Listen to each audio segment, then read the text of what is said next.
Fala rapaziada, começando mais um vídeo aqui na TV Alviverde. Já deixa seu like aí, se inscreve, ativa o sino. Tô aqui editando o React e tava assistindo o Thiago Leifert aí e vou trazer esse corte aí pra vocês, onde ele fala tudo o que aconteceu no jogo, né, rapaziada? Fala o que esse papelão aí que o Palmeiras fez, apesar do empate. É, o torcedor tá muito nervoso com a atuação do time, né? Foi um jogo aí ridículo, né? Do Palmeiras, mas conseguiu o empate, é o que importa. Mas a gente não pode esquecer de falar e de lembrar o jogo que o time fez. E o Thiago trouxe aí muito bem o que foi o jogo, né? Ele sempre com comentários aí contundentes, falando a verdade aí, também do que o torcedor pensa e o que o torcedor acha, beleza? Então vamos assistir aí, deixa seu like aí e se inscreve no canal, tanto na TV Alverde como do Thiago Leifert lá. Solta aí pra gente assistir então, Batata. Ó, tinha um cara bem grosseiro aqui perguntando qual seria a ginástica mental para defender o Abel hoje. Bom, eu amo o Abel, né? Eu amo bastante o Abel. Mas nem ele se defendeu. O Abel errou ontem. Então a gente vai mostrar o que aconteceu. Mas isso acontece de vez em quando, tá, pessoal? O Abel, ele é um ser humano que erra. Olha aí. Oh, caraca, não acredito que o Abel erra de vez em quando. Ô, louco. Sério que o Abel erra? Eu trabalhei muitos anos com tênis. Já falei isso para vocês. Tênis e vôlei. E tanto no vôlei quanto no tênis, conversando com os jogadores, conversando com as jogadoras, com os times e tal. No tênis, os caras, às vezes, eles preferiam pegar um cara ranqueado acima deles do que, às vezes, um ranqueado abaixo deles. Eu falo, mas por quê? Eles falam, cara, contra fulano, meu jogo não encaixa. Eu já contei isso pra vocês uma vez e eu vou repetir essas histórias aqui. Eu falo, como não encaixa? Não encaixa, porque pô, o tênis é uma trocação, certo? É um diálogo ali. Você fala uma coisa, o cara responde outra. E tem jogador que, cara, não encaixa. E os caras não gostam de jogar. Às vezes o cara é ranqueado abaixo, mas eles odeiam pegar aquele cara lá porque o jogo não encaixa. Ontem ficou muito claro que o jogo não encaixou. Palmeiras e Inter Miami não encaixou. O Palmeiras, em nenhum momento no primeiro tempo, achou o Inter Miami. Não encaixou, cara. Não conseguiu achar. Os caras do Inter Miami estavam sempre no lugar certo, na hora certa, e o Palmeiras correndo atrás da bola, sempre chegando atrasado. Então não deu certo. Foi um primeiro tempo muito ruim. O pior. E eu acho que se você olha a escalação do Palmeiras, tá explicado por quê. O Palmeiras foi de Everton, Piquerez, Gustavo Gomes, Murilo, Marcos Rocha. Até aí tudo bem, certo? Já vimos essa escalação 700 vezes. Olha o que o Abel fez no meio de campo. Evangelista e Rios. E aí você fala, tá, e quem é o outro meio-campista? O O Veiga? Aníbal estava suspenso Não, ele tá e machucado, aí né? Poderia tomar um segundo É, amarelo, mas estava machucado e ele preferiu isso. não botar. Aí ele fez Evangelista e Rios. O Evangelista não é um caça-craque, não é um cara de mordida. O Richard Rios também não é. Richard Rios é um cara que vai caixa a caixa, mas ele precisava tomar cuidado para não tomar amarelo. Então o Richard Rios estava bem desacelerado ontem. Evangelista e Richard Rios. E com Facundo, Veiga, Estevão e Flaco Lopes, cara. 4 atacantes. O Veiga não é mordedor também. Então, assim, ele abriu mão do meio de campo praticamente quando ele não joga nem com o M, que jogou praticamente todos os jogos do ano, ou o Aníbal. Então, assim, quando o Aníbal não vai jogar, você fala, bom, ele vai botar o M. Mas ele não botou nenhum nem outro. Então, ele abre mão do meio de campo. E aí, meu amigo, tá o Messi do outro lado. É o Messi, gente. Ele pode ter 80 anos, ele pode estar de bengala tomando soro. Ele pode estar de cadeira de roda. É o Messi. Ele olhou aquilo lá, falou, eu vou cair. Ele saiu lá do ataque, que era um 4-4-2, 2 linhas de quadro do Inter Miami, começou a voltar e começou a pegar a bola atrás do meio de campo. O Suárez começou a pegar a bola atrás do meio de campo e o gol sai assim. O gol sai num bicão, o Suárez está de pivô, no meio de campo de armador, só escora de peito aqui, o cara sai correndo, o Murilo dá azar de machucar e gol. Mas assim, o Abel deixou um buraco ali. E aí você não consegue fazer nenhuma coisa nem outra. Você não consegue nem dar pressão nos caras, você não tem mordida, e você não consegue marcar no bloco baixo, que fica um buraco na tua frente.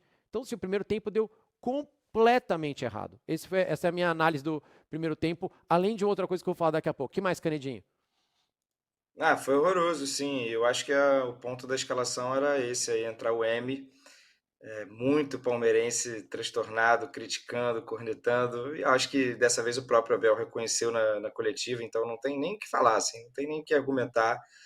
E tem um pouco também de falta de concentração, eu acho, cara. Isso também pegou no jogo do Fluminense.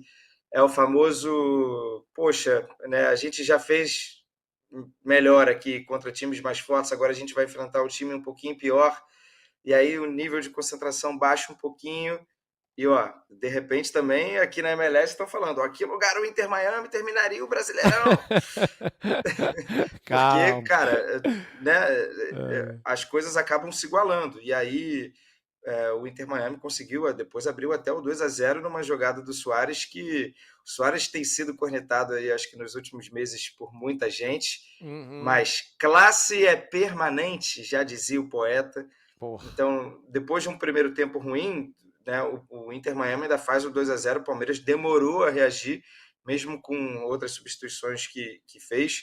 Eu acho que isso só melhora mesmo a partir do momento que o Alan entra, esse moleque talvez tenha que virar titular. Talvez tenha que virar titular. Pelo equilíbrio do time, pelo como o Palmeiras passa a ser depois. Mas o Suárez é curioso, né? Ele tirou um gol absurdo da cartola, aquele gol que eu fiquei assim, que é isso? Né? Há quanto tempo a gente não via... O Suárez é de gols acrobáticos. Uhum. Porém, esse foi um gol que lembrou aquele contra o PSG na Champions, que ele dá uma caneta no Davi Davi Luiz Luiz.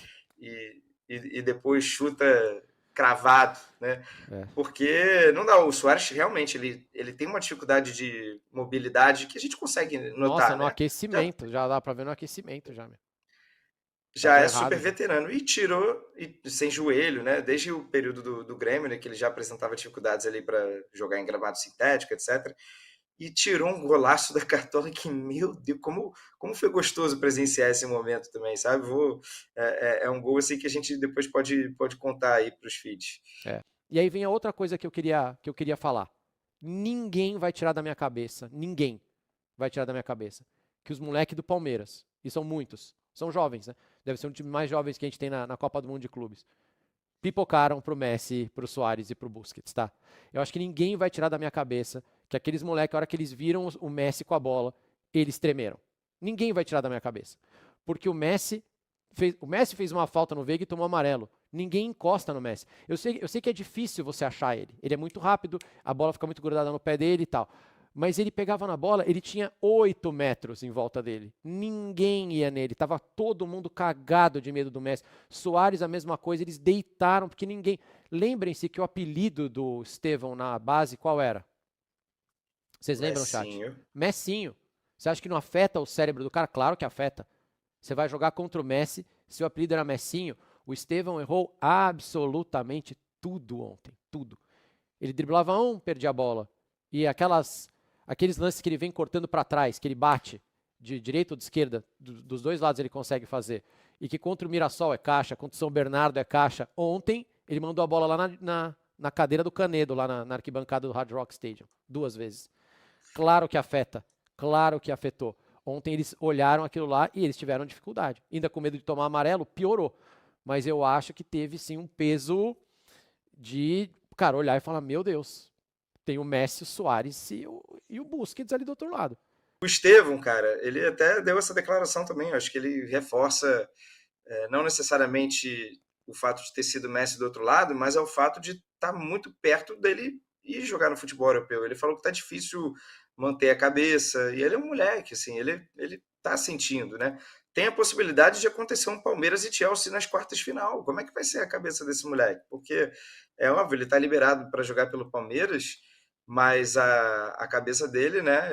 Ele falou, cara, tem que focar, e tá difícil focar, tá difícil manter a cabeça aqui. E talvez seja isso, né? Talvez o Palmeiras ideal para o jogo contra o Botafogo talvez nem tenha o Estevão. Não sei. Parece loucura, né? Falar isso agora, né? Mas o Palmeiras tem tanta opção do meio para frente e ainda não encontrou o time até agora que talvez o time esteja sem o Estevão. Não sei, porque o Paulinho não pode ser titular, né? O Paulinho também deu uma declaração depois do jogo. Ele está com uma lesão muito grave, segundo ele, e Outra, crônica. aquela aí a mesma da cirurgia? Ele só consegue jogar 30 minutos por jogo. Ele falou, cara, eu fui titular uma vez até agora no Palmeiras e custou muito caro pós. Ele falou que ficou com muitas dores e tal. Então, ele não pode ser titular, né? E aí, se ele não for titular e também o Estevão não for, quem é que vai ser? Vitor Roque e Flaco juntos? Sem chance. O Abel tá. Sabe quando você tá andando na rua e você tá andando no mesmo lugar da outra pessoa e você vai pra direita, ela vai também, você vai pra esquerda, ela vai também? O Abel tá isso, ele tá tentando caçar a escalação dele, mas ele tá sempre no lugar errado. Ele bota o Flaco no segundo tempo, o Flaco voa. Ele fala, não, agora eu vou botar o Flaco no primeiro tempo, aí o Flaco não joga nada. Aí no jogo seguinte ele fala, não, vou botar no segundo tempo. Aí ele come a bola. Ele fala, bom, então no próximo jogo vou botar ele desde o primeiro tempo. Aí ele não joga nada. Então o que o Abel tem que fazer? Repetir a escalação. É isso, ele tem que repetir a escalação desse jogo, porque é o próximo jogo que os caras vão jogar. No segundo tempo ele melhorou.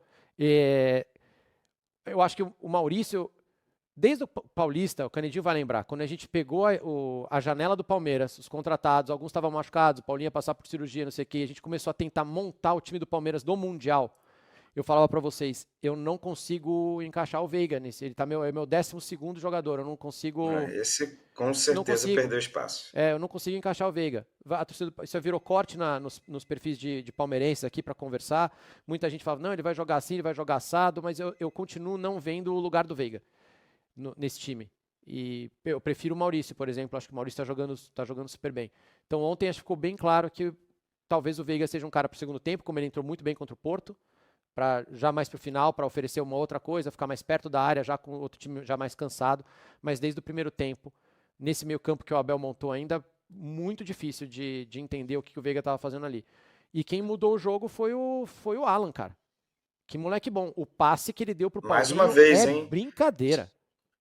A gente já tinha falado dele aqui em jogos do Brasileirão, provavelmente, porque já tinha me chamado a atenção esse moleque. Ele é muito. O passe dele de ontem é passe de gênio, tá? Essa de cabeça baixa, de esquerda, cruzado, sem olhar. Ele pegou a bola, ele já sabia onde ele ia colocar, com todo mundo na frente dele ali. É um baita passe. Isso é um passe maravilhoso. É um passe que, se fosse algum jogador europeu, vocês estavam aí tudo arrancando o cérebro. Um baita passe que ele encontrou.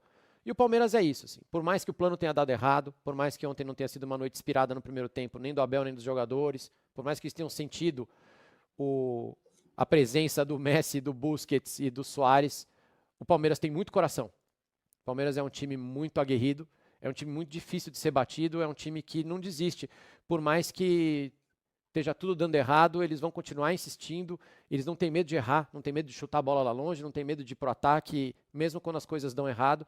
E esse 2-2 é o que justifica. Assim, eu vi alguém falando, isso é comadre. Cara, não é comadre. O Palmeiras quase ganhou o jogo no final. Não dá para confiar no Al-Ahly e no Porto. O jogo tava louco lá, 4-3, 3-2, 4-4. Não dá para confiar. Houve um momento que o Palmeiras ficou a um gol do Porto da eliminação, né? Só que o jogo de lá também foi tão maluco, né? É que o Porto precisaria ganhar por um gol de diferença se o Palmeiras estivesse perdendo por 2-0, né? Acabou que depois tudo mudou, né? O Palmeiras ainda terminou em primeiro e nos brindou com esse Palmeiras e Botafogo, e escapou do PSG. É uma outra resenha também, né? Porque de repente o PSG agora não vai deixar as coisas do jeito que estavam. Mas é isso, o Palmeiras conseguiu reagir bem, e foi importante até, de repente, para o futuro da competição. Assim, aquela coisa de efeito borboleta, um gol que muda tudo, muda o chaveamento, estaria de um lado, vai para o outro, de repente isso pode ter significado alguma coisa grandiosa. Mas o Palmeiras tem todas essas valências, essas qualidades que você apontou, e é um time já de anos. O Botafogo também acho que tem tudo isso junto.